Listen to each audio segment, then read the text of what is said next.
Hello, everyone. It's so nice to be with you all in person. And a warm welcome to all of you online. I'm Sister Nandini, and today we are having satsanga, which means fellowship with truth. It's an opportunity for us to answer questions you've submitted to Self-Realization Fellowship. Our first question is, I'm one of those people who succumb to surfing the internet or YouTube at night, instead of getting right down to my meditations. When I tried to figure out why I can't break free of this syndrome, I realized that looking at YouTube videos is relaxing for me and fun. And I don't generally think of meditation as enjoyable. It's such hard work to control my mind. What can I do to have a better attitude or approach to meditation so that I want to run to my asana seat rather than avoid it? Well, of course you want to relax and have fun, especially after a long day. The human organism naturally seeks balance. And I don't know about this devotee, but actually what this devotee's goal was, he said, was to relax and have fun. But at its best, all YouTube or any outward entertainment can offer is relaxation and fun, right? In Master's time, and we call our Guru, Paramahansa Yogananda, Master, because he's master of himself. In Master's time, it was radio and television. Have you ever gotten lost in a good book? They're all wonderful distractions that help us to relax. We hope. Not all distractions live up to the promise of being enjoyable, right? There's one other major distraction at home, and you know what it is? All the duties we have to do. So remember, in God's play, the sole function of Satan or Maya is to attempt to divert us from spirit to matter, from reality to unreality. Maya will use anything to keep us busy in this world and not meditating. Maya has even begun using an algorithm on social media, so when we're scrolling, we find the exact right thing to distract us. It's the cosmic setup. Maya is the outgoing force drawing us away from God. And the thing is, we've been following and immersing ourselves in distractions for lifetimes. It's a really strong and very comfortable habit. So much so that we don't even realize sometimes how many minutes or hours have passed since we've turned our minds to God. But at some point we all decided, a little peace, it's not enough. We want a deep peace welling up from within. We want a joy that is expansive. We want Sat Chit Ananda, ever existing, ever conscious, ever new bliss. And that's the prime motivation for meditating, isn't it? We simply want more than what the world can give us. And we're the lucky ones because we found a teaching that shows us how to find God. We've been given practical, scientific techniques of meditation that will take us step by step to complete oneness with God.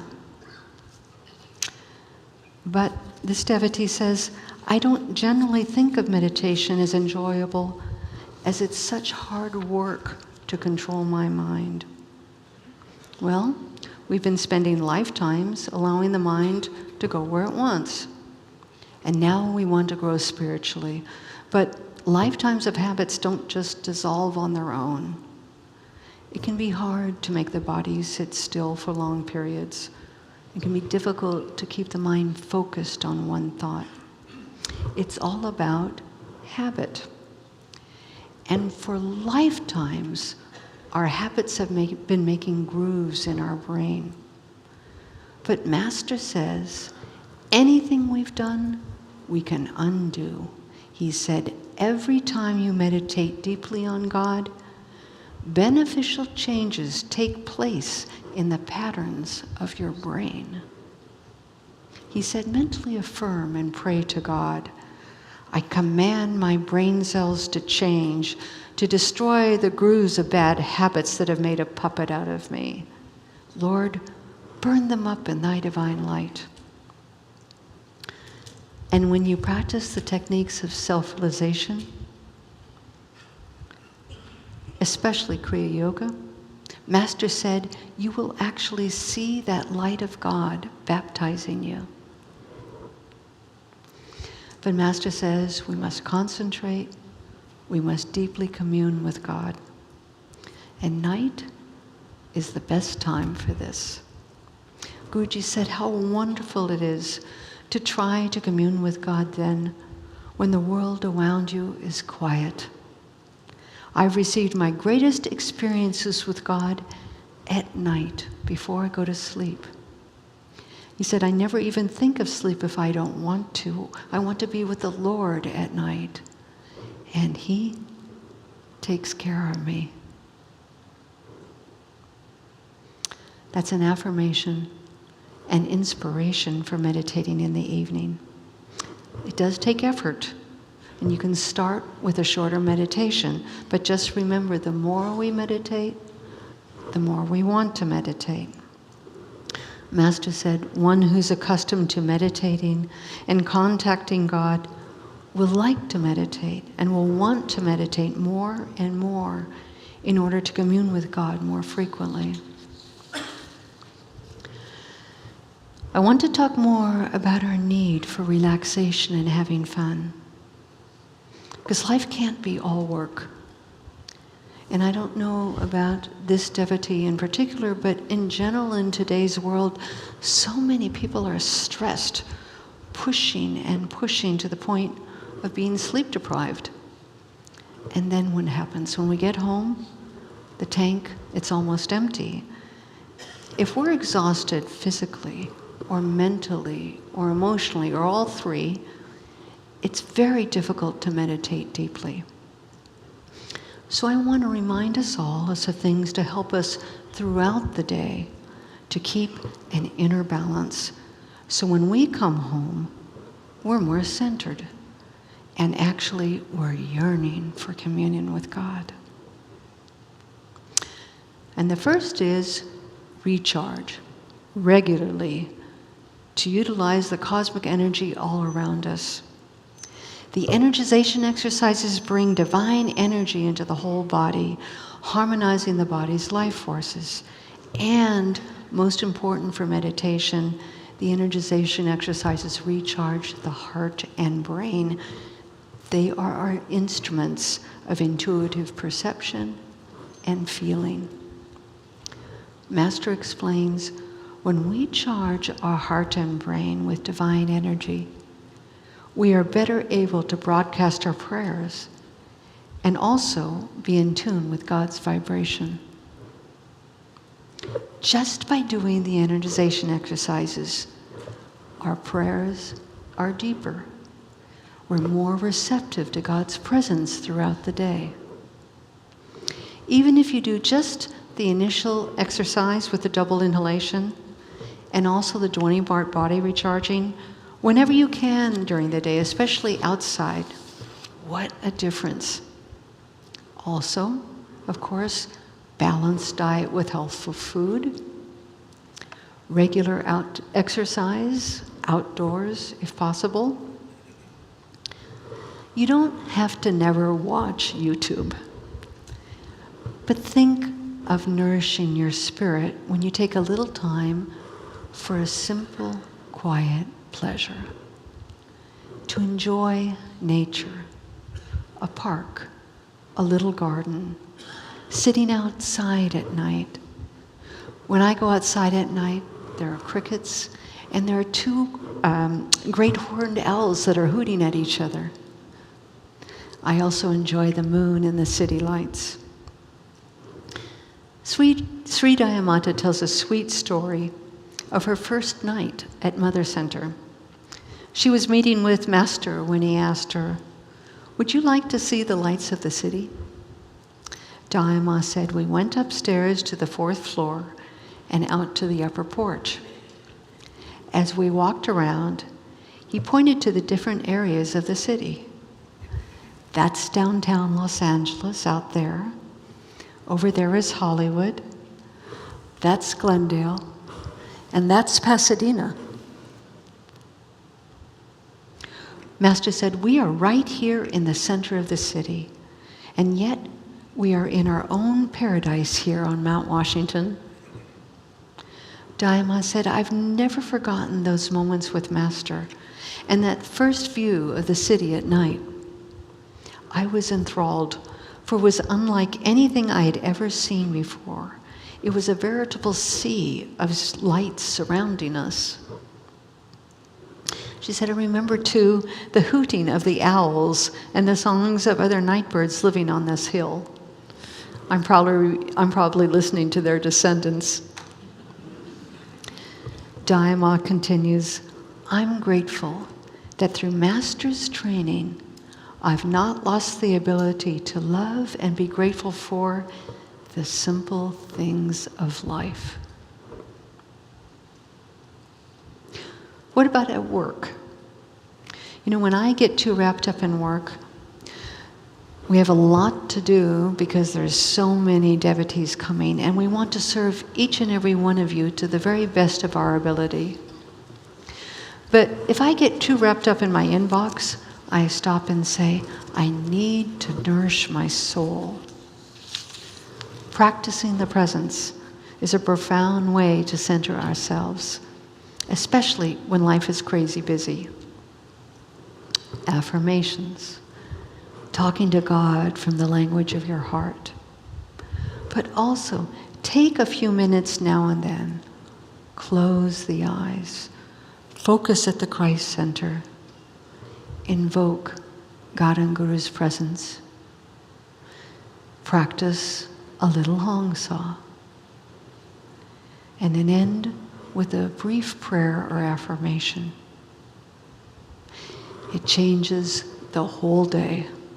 Because when we keep attuning ourselves to God and Gurus, we're drawing their divine energy and consciousness into our being.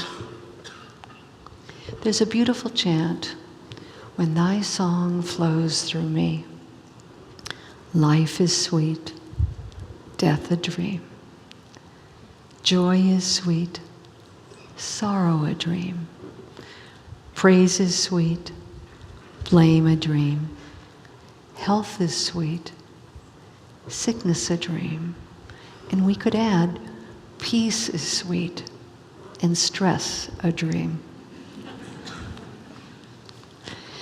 If we take just a little time, once in the middle of the day, to connect to Spirit, it feeds the fire in our hearts that desire to feel real peace, pure love and joy of God. Master said, the only way to avoid being trapped by worldly temptation is to know that there are higher things than temptation. Give God a chance to tempt you with His love. If you once experience that love, then nothing else can tempt you away from Him. Our second question. Every now and then, I like to watch a good movie, but I find I'm becoming increasingly sensitive to scenes of violence or conflict, even if it's just verbal. I know there's a lot to learn from that type of struggle, like developing compassion and inner strength. But I find the negative effect it has on me outweighs what I could gain. I'm not sure what to do moving forward. Should I give up all movies that are not just happy and harmonious? Or should I steel myself and become stronger and less vulnerable? I know of devotees who don't even follow the news because of all the violence and conflict in the world. But that doesn't seem right. Can you comment about that too? Please give me a sense of direction about this. Master explains, most people are accustomed to perceiving primarily what's picked up by the senses. And for the most part, people remain unaware of the subtle forces around them. They don't know every thought we think sets up a particular vibration. All actions, both positive and negative, create vibrations in the ether. And when you're in the environment of these vibrations, they pass through your body just like radio waves. So what we're experiencing outwardly does seep into the mind, and it affects our inner environment. So we need to be aware how our consciousness is either uplifted or degraded by books and other media we read, movies and television, and the people we associate with. Master did urge devotees to stay away from movies and television shows with violence, sensuality, and coarse language. He said, such influences on the mind drag down the consciousness. He said, you can't go through muddy water and come out with your clothes still white. About the news. As monastics, we feel a responsibility to know what's going on in the world so we can understand what people are going through and so we can pray. The most powerful reason to keep up with the news is to pray for people in need. And personally, I need to be informed so I can vote responsibly. Now, you don't have to immerse yourself in the tragedies of the day, and I don't recommend watching the news before you go to sleep. Find what works for you. Maybe it's just reading the headlines or finding a program that's not as sensationalistic but delivers facts.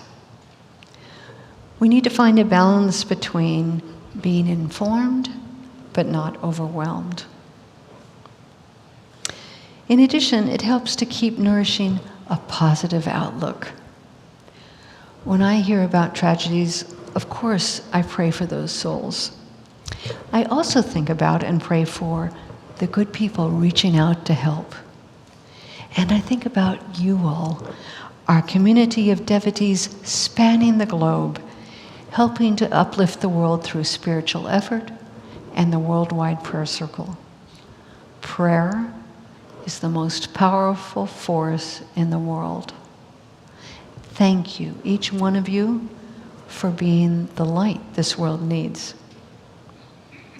Guruji said, let that divine light shine through you, driving away all dark shadows.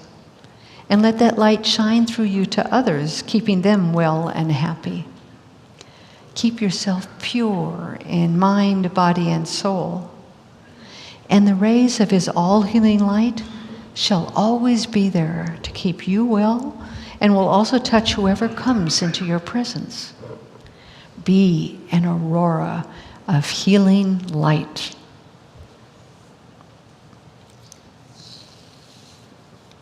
Our third question. Despite my best efforts to follow good health habits and to follow Master's guidance, I find as I get older, my body seems to be falling apart. I'm feeling increasing pain. It always feels worse when I meditate, as then I'm not distracted by activities. I'd appreciate any guidance you can give on how to rise above the pain. It sure is hard to ignore, and I don't think it's yogi-like to take painkillers so often. Your thoughts? I've yet to talk to anyone who said, I'm getting older and I'm so happy. I'm getting closer to God by burning off physical karma.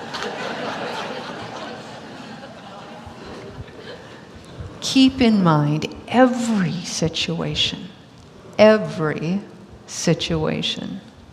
is an opportunity to draw closer to God. Just by going through physical problems, you are burning off karma, and you are getting closer to God. On taking medication, Master was very practical. He said God works through the doctors. So I encourage this devotee to talk to their doctor, find out what medications and therapies and treatments might be beneficial. The self-realization view: in simple things, one should use common sense remedies to take care of the body. When pain becomes chronic, however, it's no longer a simple situation. Common sense remedies may not be as effective. Other problems may complicate the issue. Consult with a medical professional. No question, one of the most difficult obstacles to overcome in meditation is physical pain. Guruji himself, especially in the latter years of his life, when burning off karma of many disciples, experienced much pain. But he said, I have seen at times when this body got hurt and felt severe pain, that if I put my mind at the Christ center, that is, if I identify myself more with God and less with the body, there's no pain at all. Master gives much on the lessons, the new lessons, on this subject. How we too can overcome pain and be able to focus the mind in meditation. I want to start with what the science of yoga teaches about pain perception. This is a deep subject. I'm going to go into much detail from the lessons because with this understanding from Guruji, it's easier to accept our situation, and we have greater power and ability to face the pain when it does come.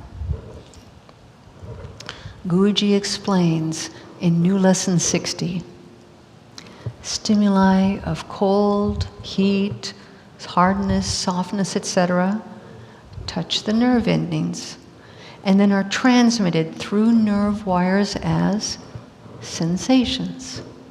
Sensations are actually produced in the mind and then elaborated into perception and then expanded into conception and then changed into feeling. Feeling classifies all experiences as either pleasurable or painful. And the metaphysical problem is that as our soul becomes more identified with sensations, sensitivity heightens pain. During complete anesthesia, the body doesn't feel pain during surgery. Why? Because the mind isn't aware of bodily sensations. Guruji said, this freedom of pain experienced unconsciously under anesthesia can be achieved consciously by a mentally strong person. He said sensations are transitory, fickle, evanescent. They come and go.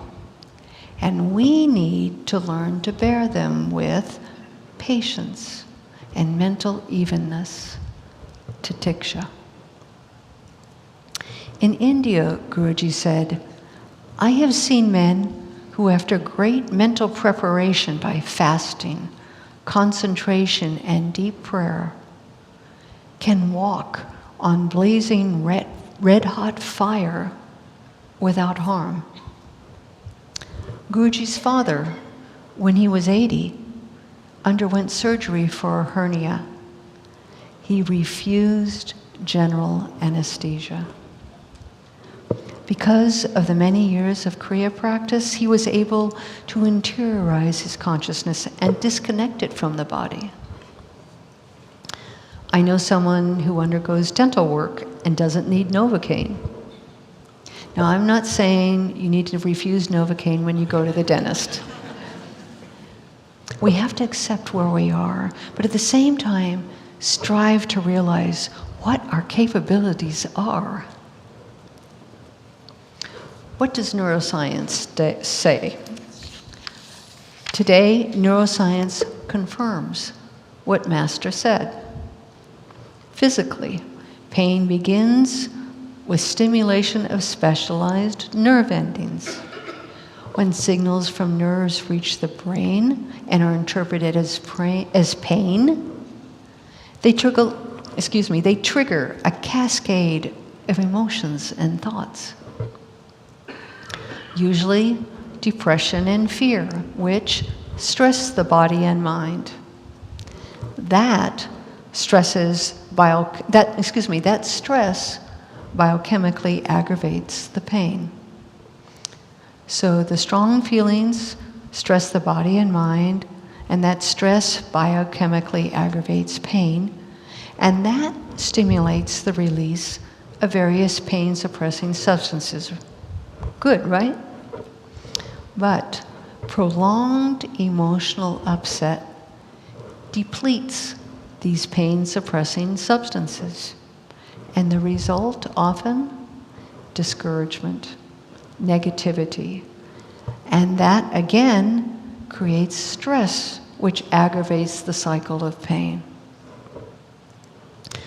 So today, chronic pain management attempts to break the cycle by teaching the patient emotional control, positive thinking, proper posture, visualization and affirmation, and conscious relaxation.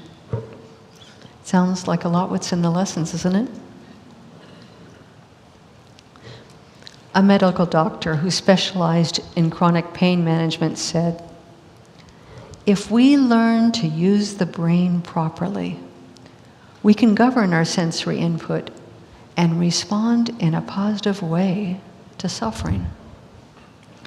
This requires willpower and training in right thinking, right attitudes, right activity, the very thing one learns from following the disciplines of yoga.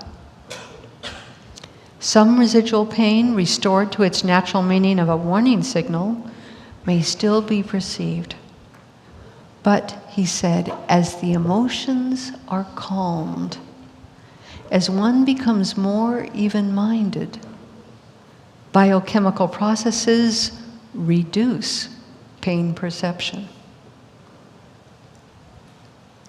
So yoga and neuroscience are saying the same thing. Train the mind. And you don't have to wait until you're experiencing pain to begin this training. Ideally, it starts in childhood. Master gives in the new lessons several practices we can adopt outside of meditation. And the first is we can practice mental aboveness, as this devotee mentioned doing. During pain, we can divert our mind by directing it into engrossing work. We keep calm and don't dwell on the sensations. It also helps to associate with stronger-minded or less pain-sensitive people. Master then gives 8 different practices specifically for mind control.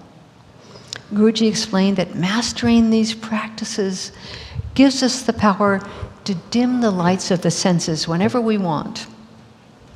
And the first practice is even-mindedness under all conditions. Guruji said, "A changeable mind perceives a changeable creation, and it's easily disturbed. The unchangeable soul and the unruffled mind, on the other hand, behold, behind the masks of change, the eternal spirit." The eternal spirit. Second, positive concentration, keeping the mind on one particular thought at a time. The Hong Sa technique is the technique of positive concentration. Third, negative concentration, using discrimination and will to eliminate unwanted thoughts. Number 4, practice transferring your consciousness from feeling to will or ideas. This one helps me a lot. Practice transferring your consciousness from feeling to will or ideas. Number 5, transferring your consciousness from emotions to self-control or creative thinking or pure feeling. Number 6, focus the attention on one sensation at a time, looking at one object, listening to one sound. Focus on one smell or taste or touch. Number 7, visualization of mental images and creating and dissolving dreams at will. And number 8, practice mental anesthesia, receiving sensations of pain as information reports rather than experiences of suffering. All these practices gradually help us to become masters in the art of mind control. And with that, it becomes possible to dim the senses at will. And until we've reached that state, when we sit to meditate, it helps to go in with certain attitudes. Sri Dayamata said, outer conditions are never going to be perfect. I always keep that in mind. We must expect that even when the mind is attuned to the infinite, the body will still have to endure the fluctuations of good and bad, health and sickness. There is the first, that's the first attitude to nurture in meditation. Endurance. Many of you may know Sri Gyanamata suffered many years because she took on the karma of others. She once related, "A voice spoke to me. It was not my own. I was not talking to myself. It was not my mind. It was clear and distinct and separate. It said, 'Endure what I shall send. That will be enough.'" That's very hopeful to me. You know why? When we first sit down to meditate, we have hopes of going deep into peace or bliss. And if the first thing we experience is pain, it's like, oh no, just when I was really determined to go deep, look what happens. If you don't have the feeling of why me, then it can often be, why now? That's when we need to get out of the feelings and go to our wisdom side, calling up our power of endurance and practice titiksha. Rather than taking your mind off the sensations of pain, Guruji said, titiksha is the art of remaining even-minded while watching and analyzing bodily changes. During pain from a wound or other bodily affliction, don't try to ignore it. Watch it as a diminishing feeling of sensation, manifesting to you only as a matter of knowledge. He said, you will find that the greater your knowledge about its specific nature, the less will be the feeling of pain associated with it. You know, pain is never the same. On a scale of 1 to 10, the intensity changes. It can have a sensation of sharp or burning or dull. By noticing its specific nature, you can say, oh, right now it's only a 3, and so on. When we detach and analyze the pain like this, we learn to distinguish between knowledge of a condition reported by the sensation of pain and our habitual negative feelings that try to take over. So first in meditation, we adopt the attitude of titiksha, or endurance. And second, remember, again, every moment is an opportunity to draw closer to God. Remind yourself of the meaning of this moment. It's an opportunity. Pray deeply about it. I think many of you know, I often pray to all the Guru's reasoning, look, all that's necessary is just a little help from each of you. But if I'm dealing with pain, personally, I find it helpful to pray right at the beginning of my meditation to our Param Guru and Gyanavatar Swami Sri Yukteswar.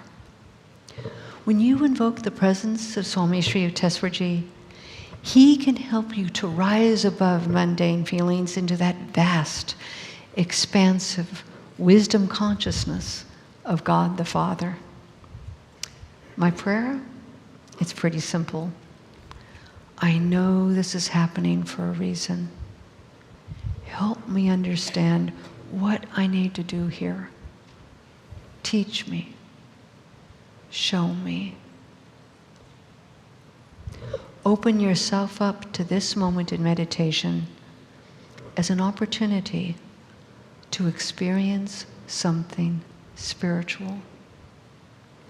Maybe it's simply your soul's strength to endure.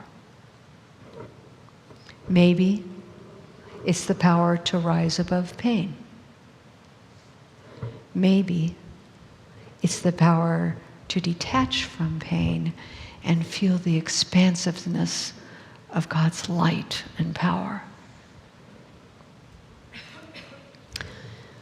In preparation for your meditations, be sure to have a powerful affirmation on hand, one you can practice right away if you are feeling discomfort.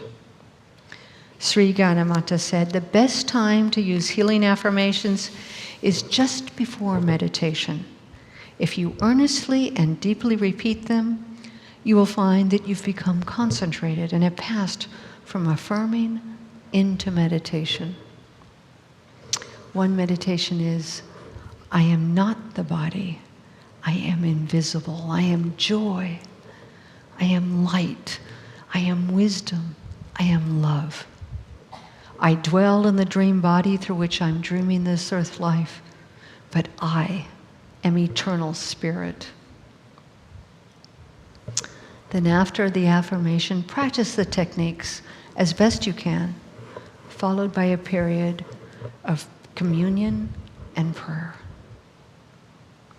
I want to emphasize, God is not a tyrant. When it comes to chronic pain, some days are worse than others. Some days you won't be able to do as much as others. So what? Some have more stamina than others. So what? Guruji said, sensitive persons should train themselves gradually. So you can take it gradually. It's okay. It doesn't make you any less. If the body's making it difficult to practice the techniques, there's another very important aspect to our spiritual life, and it's our relationship with God and Gurus. They love you unconditionally. Try to keep them close to your heart. Read something from the teachings, from scientific healing affirmations or whispers of eternity. Listen to chanting or watching a class. Anything that helps rouse your devotion. And know this, no matter what, they love you.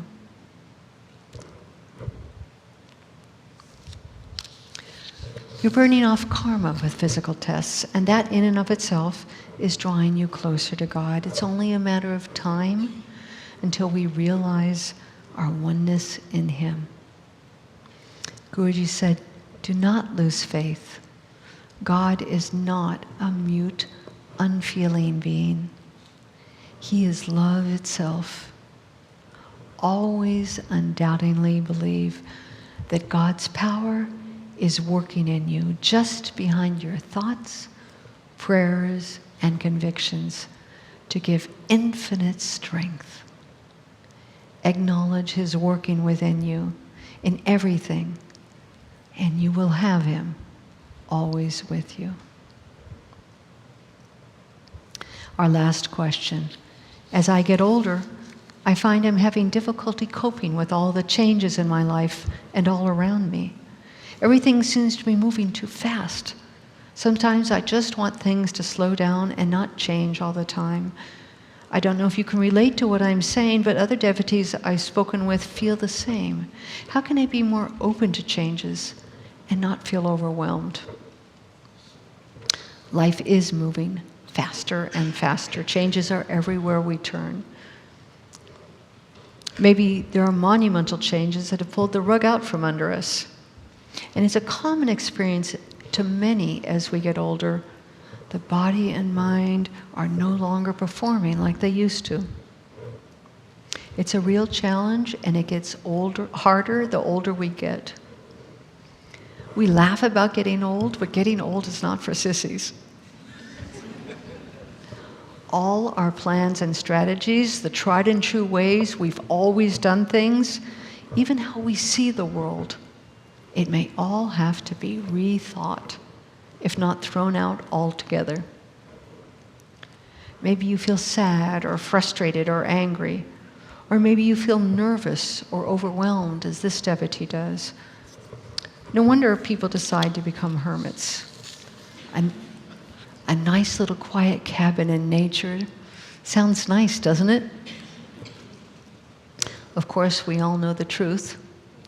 Your karma will follow you right to that cute little cabin. And that means, as this devotee said, we need to become more open to change. And the best way to do that? Surrender. Surrender to God's will in our lives. Surrender to God's plan for this world. Surrender to God and Guru's love and wisdom, asking them to help you navigate all that's coming to you. When you surrender, it takes such a burden off your shoulders, because now you don't have to figure out how to manage everything by yourself. You've got a whole support team in God and Gurus. And more importantly, when you put them in charge, because God is in charge, you know, now you can get back to the real task, attuning yourself to God's will. I want to ask you a question. Have you ever had a discussion with God about surrendering your will? You know, the one that goes, I don't want to surrender my will. I want to do what I want, at least some of the time. But you know, when a really big test hits you, one of those really humbling ones, no matter what you do, no matter how many times you try, it doesn't work out. Finally, we choose to surrender because it's the only option left. And what's amazing about that is when we do surrender, all that disappointment and frustration, even shame at not succeeding, it all dissolves because we've given it to Him. It's the sweetest gift you can give God, the surrender of your heart and mind. Being able to completely surrender the heart and mind is a process. And if you aren't there yet, there is another option.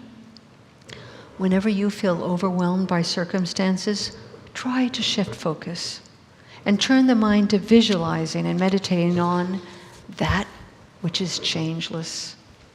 In Daima's words, so long as we allow ourselves to be tossed about on the waves of change, we will be subject to the disturbing contrasts of temporary pleasure and painful sorrow.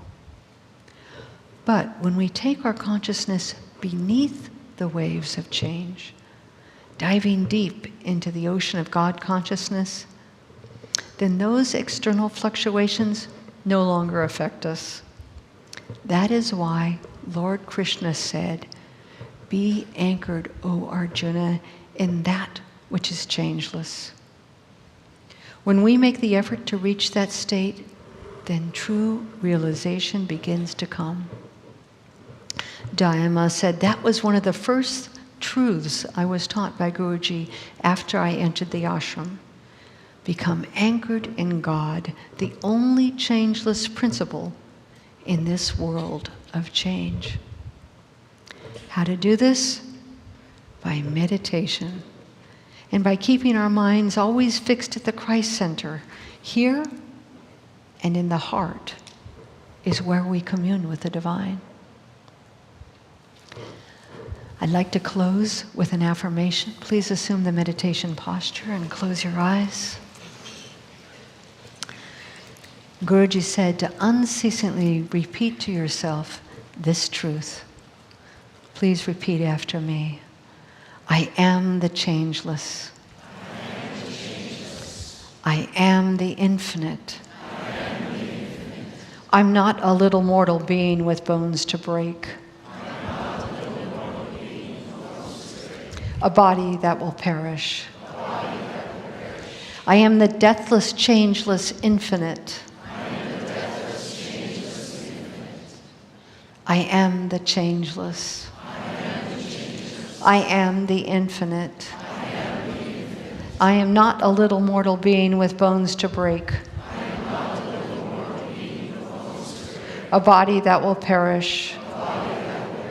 I am the deathless, changeless, infinite. I am the changeless. I am the infinite. I'm not a little mortal being with bones to break. A body that will perish. I am the deathless, changeless, infinite. I am the changeless. I am the infinite. I'm not a little mortal being with bones to break. A body that will perish. I am the deathless, changeless, infinite. I am the changeless. I am the infinite. I'm not a little mortal being with bones to break. A body that will perish. I am the deathless, changeless, infinite. I am the changeless. I am the infinite. I'm not a little mortal being with bones to break. A body that will perish. I am the deathless, changeless, infinite. I am the changeless. I am the infinite. I'm not a little mortal being with bones to break. A body that will perish. I am the deathless, changeless, infinite.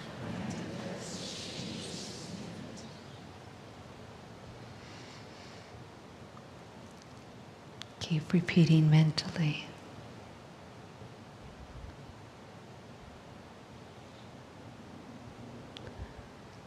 And then we have time for a little practice of the Hong Sa technique.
Let us pray.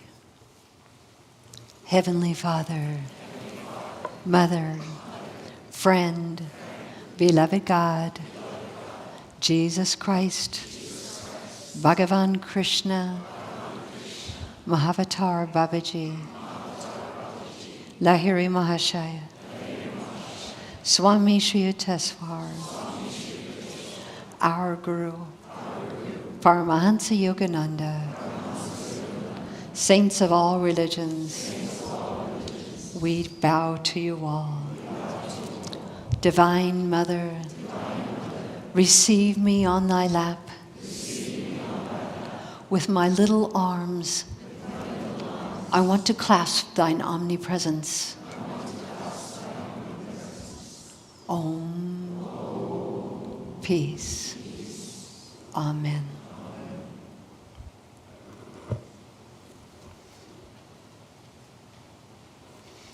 Jai Guru. May God and Guru bless us all.